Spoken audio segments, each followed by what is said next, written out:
अगर आप अपनी माँ से प्यार करते हो और उनको खुश देखना चाहते हो तो चैनल को सब्सक्राइब करो, लाइक करो। बहुत ही जल्द आपको खुशखबरी मिलेगी। प्लीज वीडियो को लास्ट तक जरूर देखें। बहू का हाथ का खेल। बहू की नई शुरुआत। गांव के बीचों बीच एक पुराना सा घर था जहां रानी नाम की एक बहू अपनी सास कमला देवी के साथ रहती थी। रानी एक खुशमिजाज और समझदार लड़की थी। उसकी शादी अभी कुछ साल पहले हुई थी और वह अपने पति अर्जुन के साथ सास-ससुर के घर में रह रही थी। अर्जुन की नौकरी में व्यस्तता के कारण रानी को घर के अधिकांश काम अकेले ही करने पड़ते थे। वह एक मेहनती और संवेदनशील बहू थी, लेकिन उसकी सास कमला देवी के साथ रिश्ते शुरू में थोड़े खट्टे मीठे थे। कमला देवी एक प्रौढ़ महिला थीं, जिनकी अपनी राय थी और अपनी आदतें थीं। वह बहुत ही पारंपरिक और सख्त थीं, जिनका मानना था कि घर की रौनक बहू के हाथ के खाने में है। हालांकि वह रानी को पसंद करती थीं, लेकिन कभी कभी उनके बीच छोटी छोटी नोकझोंक हो जाती थी। लेकिन रानी को यह महसूस हो गया था कि यदि उसे घर में खुश रहना है तो उसे अपनी सास का दिल जीतना होगा। और यह काम वह अपने प्यार और समझदारी से करने की योजना बना रही थी। एक दिन उसने एक आइडिया सोचा।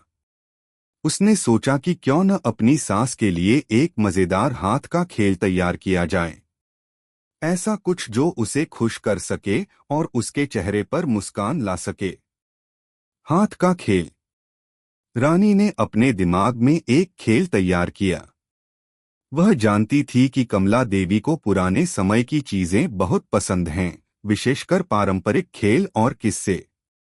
रानी ने सोचा, क्यों न एक ऐसा खेल बनाया जाए जो पुरानी यादों को ताजगी दे और सास को आनंदित कर सके। उसने जल्दी से घर में पड़े पुराने चिट्ठे, कागज और रंग-बिरंगे रिबन इकट्ठा किए।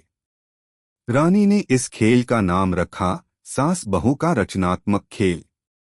इस खेल में बहू अपनी सास से पुराने किस्से पूछेगी और उन पर आधारित एक छोटी सी कहानी बनाएगी। फिर बहू को सास को कुछ रंगीन रिबन और कागज के टुकड़े देकर एक नई वस्तु बनाने के लिए कहेगी। इसमें सास को अपनी क्रिएटिविटी दिखानी थी।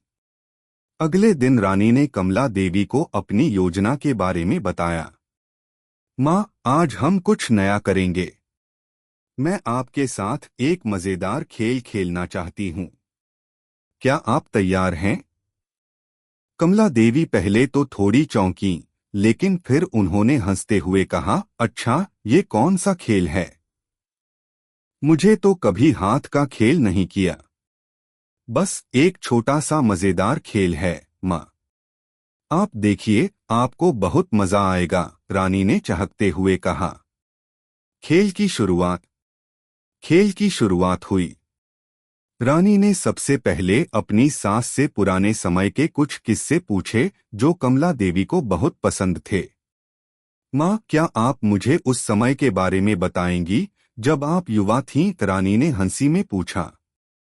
कमला देवी की आंखों में एक विशेष चमक आ गई। वह अपने पुराने दिनों की यादों में खो गईं। अरे, क्या दिन थे वे! उन दिनों हम लोग झूलों पर बैठकर गाने गाया करते थे और घर में सर्दी के मौसम में कंबल बांधकर सब एक साथ बैठते थे, कमला देवी ने शुरू किया। रानी ने ध्यान से सुनी और फिर पूछा, तो क्या आपने कभी कोई क्रिएटिव चीज बनाई थी, माँ? कमला देवी हंसी और बोली, बहुत बार। मैंने तो कई बार पुराने कपड़ों से नया सामान बनाया है। और वह सर्दियों में मेरे हाथों से बनी हांडी की कहानी भी किसी से कम नहीं है। रानी ने कहा, वाह माँ! तो आज भी हमें आपके हाथ का खेल देखने को मिलेगा। अब रानी ने कागज और रिबन का पैकेट निकालते हुए कहा, माँ, अब आप मुझे इनका इस्तेमाल करके कोई नया सामान बनाइए। जो भी आपको अच्छा लगे बस बनाइए। कमला देवी थोड़ी देर के लिए चुप रहीं, लेकिन फिर उनका चेहरा मुस्कुराते हुए चमक उठा। ठीक है, अब मैं तुम्हें दिखाती हूँ कि पुराने जमाने के हुनर का क्या होता है। सास का हुनर। कमला देवी ने कागज और रिबन से एक अद्भुत गुलाब का फूल बना दिया। वह बिल्कुल जीवंत लग रहा था, जैसे किसी बाग से तोड़ा गया हो। रानी ने इसे बड़े आश्चर्य और प्रशंसा से देखा।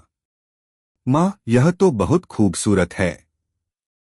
आपने तो सचमुच कमाल कर दिया। कमला देवी मुस्कराते हुए बोली, कभी कभी पुराने हुनर को भी निखारना पड़ता है बहू।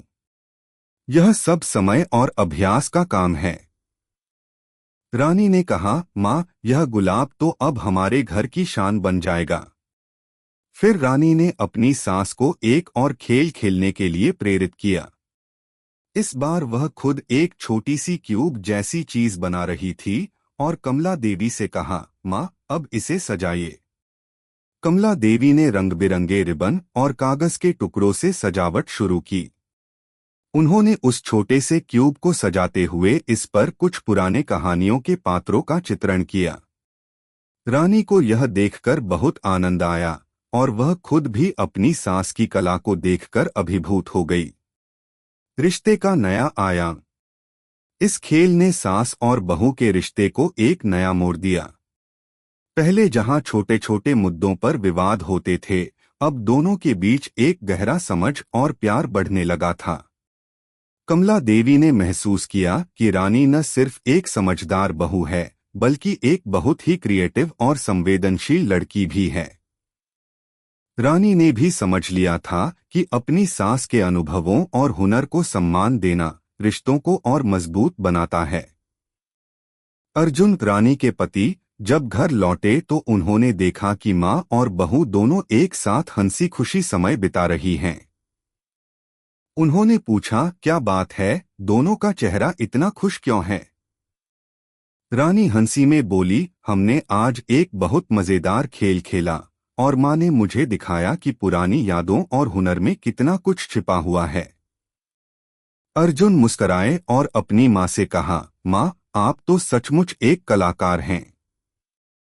कमला देवी ने शर्माते हुए कहा, बस बहू ने आज मुझे मौका दिया, और क्या। अब देखो क्या क्या बना दिया है। खेल के अंत में रानी और कमला देवी ने इस खेल को केवल एक दिन के लिए नहीं छोड़ा।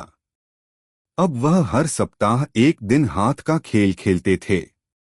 कभी वे पुराने कागजों से कुछ नया बनाते, कभी कुछ चित्रित करते।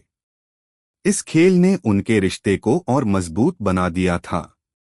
रानी ने यह सीखा कि सास के साथ समय बिताना, उन्हें समझना और उनके अनुभवों का सम्मान करना, यह एक बहू के लिए सबसे महत्वपूर्ण है। कमला देवी ने भी यह महसूस किया कि रानी को समझकर और उसकी क्रिएटिविटी को बढ़ावा देकर वह न सिर्फ एक अच्छी बहू बल्कि एक अच्छी दोस्त भी बन सकती हैं। और इस तरह एक मजेदार हाथ का खेल न केवल घर में खुशियां लेकर आया, बल्कि सास और बहू के रिश्ते को भी नई ऊंचाइयों पर ले गया।